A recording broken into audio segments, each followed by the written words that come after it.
When it comes to those bimetal demolition blades, one thing for sure is there's no shortage of marketing hype. When it comes to demolition blades, time is money, and if you're like me, you've bought the wrong blade and it's cost you both time and money. So let's cut through all that hype and find out which one of these blades is really the best. This is a 12 amp Sawzall with a 1 1/8 inch stroke. The way this jig works is it's in a perfect vertical position. It moves freely up and down. Because during the testing, all I'm gonna do is plug this thing in, and I'll start the test with the Sawzall blade resting on the object it'll be cutting. To ensure a fair test and make sure this board doesn't move, I've placed a 250-pound I-beam on top of the board as well as clamped it in place. A quick look at the Warrior blade and you can tell if this thing comes in impact with something, it's going to twist like a pretzel. This blade is the lightest of all the blades we're going to be testing today. Also, its tooth design is very conservative, not a whole lot of blade offset.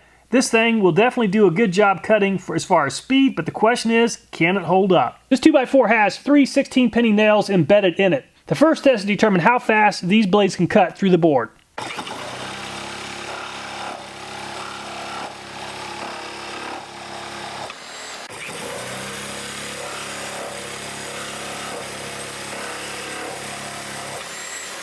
The DeWalt is also a light blade, but it is also a lot more aggressive. While it only has a 6 TPI, it also has a much more aggressive tooth design. Much like the Warrior brand, this is not a very tall blade, so the question becomes, can this blade withstand an impact?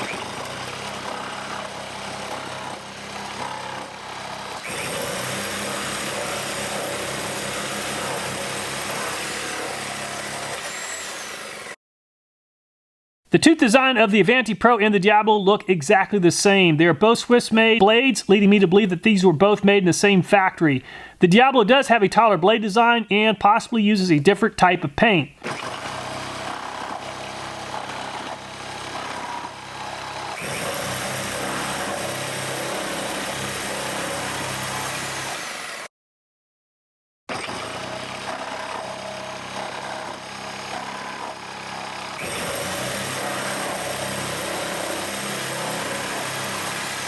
So the heaviest blade we'll be testing today is a Lennox blade, weighing in at 87 grams. It uses a very conservative 6 TPI tooth design compared to the competition.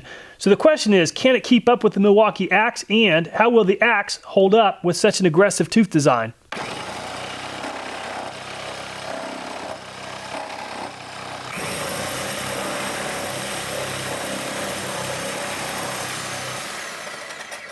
The Milwaukee axe claims to last 5 times longer than the competition.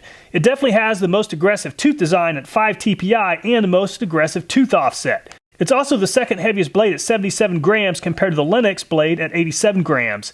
How durable is the blade going to be with such an aggressive tooth design?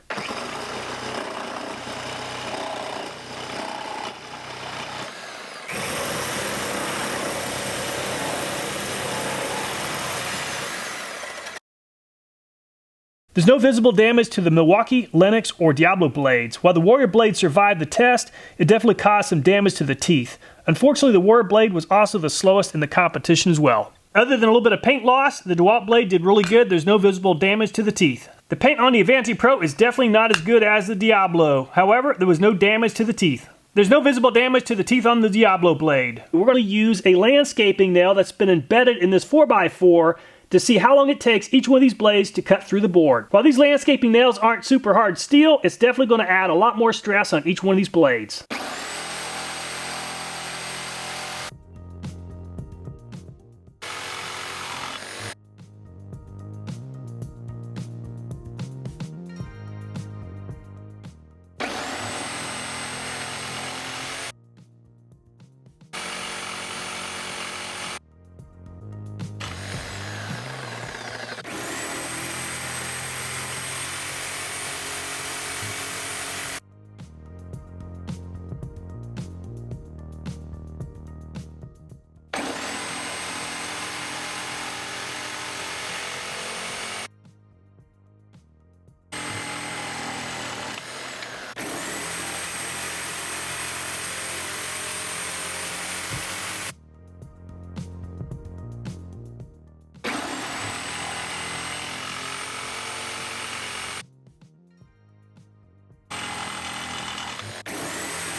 The test that we just conducted was really about how well these blades managed getting rid of the wood and metal chips. Unfortunately, the Warrior blade didn't do so well. As you can see, it experienced a lot of heat. The Warrior took nearly twice as long as the competition to cut through the board. DeWalt did a lot better than the Warrior brand, but it definitely fell behind the others in this competition. The Avanti did a great job cutting through the board and the nail. The paint on the Avanti blade is definitely not as good as the Diablo, so if they are made in the same place, the Diablo definitely uses a much better paint system. As you can see, quite a bit of the paint was lost during the test. The Diablo was a little bit slower than the Avanti. I believe this is due to the taller blade design, allowing some pinch to take place. With that being said, the blade shows no sort of signs of issues. Also, the paint looks pretty good. The Lennox did a very impressive job. With that being said, there is quite a bit of paint loss. Also, some of the metal looks like it's somewhat darkened from all the heat. The more aggressive tooth design really helped the Milwaukee Axe do well in this competition, coming in first place. It did a very effective job at managing the wood and metal shavings.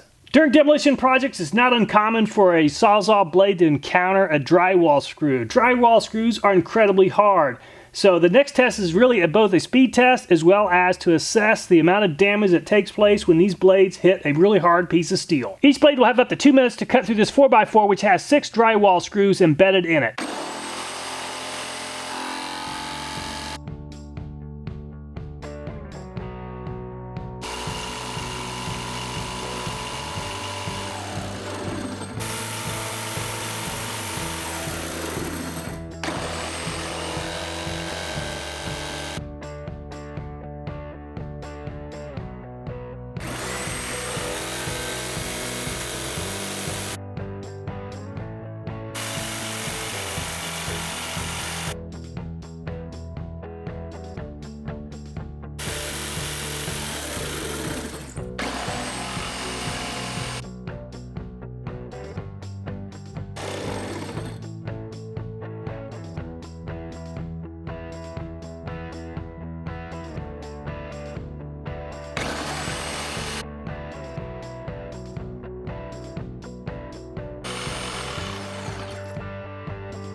This test was designed to inflict maximum damage on these blades, and it did. However, the Avanti blade did come in first place. Another few seconds, it would have definitely cut through this 4x4. Very impressive performance, narrowly beating out the Diablo. Coming in a very respectable third place is the Lennox. Unfortunately, the aggressive nature of the tooth design caused the Axe to dull before the competition. Unfortunately, the DeWalt did not do too well, narrowly beating out the Warrior. The next test is the Pretzel Test. I like pretzels, but I don't like it. My Sawzall blades turn into pretzels. Now, if you're like me, when using a Sawzall, you've had these blades come in contact with a fixed object, causing them to bend out of shape. So what I'm going to do is lift the Sawzall up until it hits the bump stop, release it, let it fall, and see how much damage it does to each blade.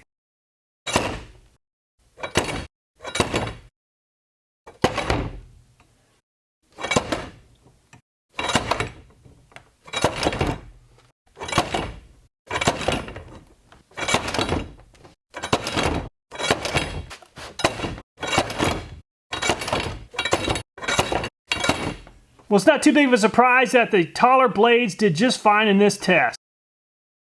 The Warrior blade sustained the most damage of the blades tested. Unfortunately, it's just not a very good blade. It is the lightest blade by weight, and it appears to be the lightest in terms of duty.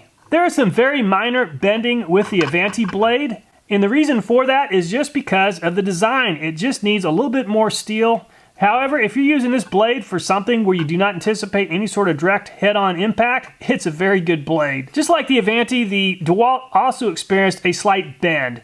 Now, it didn't destroy the blade. In fact, the Avanti isn't destroyed either. However, once a blade bends, it's more likely to get caught, leading to even more damage.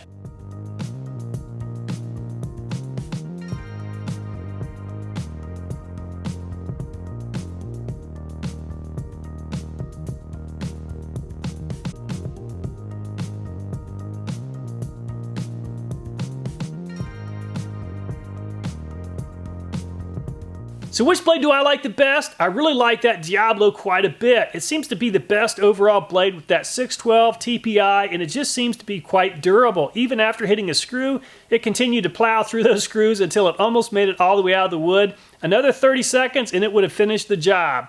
Regarding the Avanti, I like it too, but the blade just doesn't seem tall enough, and my concern is I would end up with a Pretzel.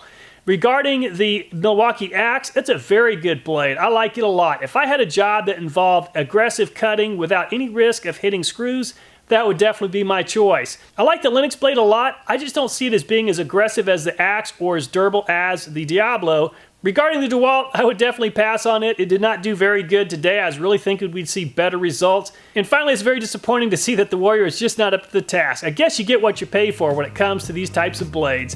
Anyway, thanks so much for watching the video. Please take care, and I look forward to next time.